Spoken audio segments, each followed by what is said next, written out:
Hi, I'm Shalu, and I am a business designer. I'm one of the global fellows at IDEO.org. My name is Raphael, and I'm an industrial designer and interaction designer.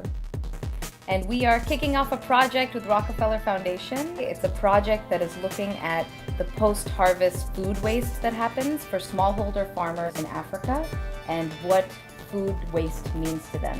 Often these post-harvest losses are losing a big part of their yield. We're going to be able to be telling this story through the lens, through the eyes of these smallholder farmers. We're starting off a 16-week project, so we're in week 2 right now. We leave on Sunday for our first trip, which will be 3 weeks.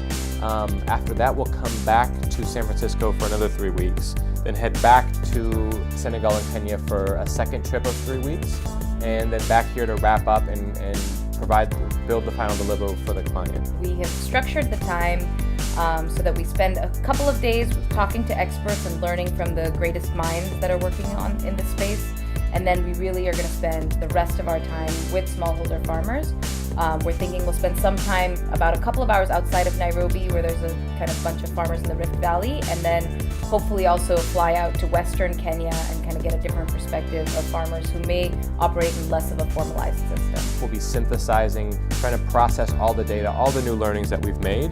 And with the second trip, we'll probably get much more tangible in terms of testing and experimenting very specific things that might lead to deeper insights or validate many of the assumptions and hypotheses that start emerging over the next few weeks. Yeah, I think for us, it's kind of, what is the day in the life of a smallholder farmer? What was the last thing that they adopted in their behavior that we can learn from? And I think the second kind of big bucket is, what does food waste even mean to them?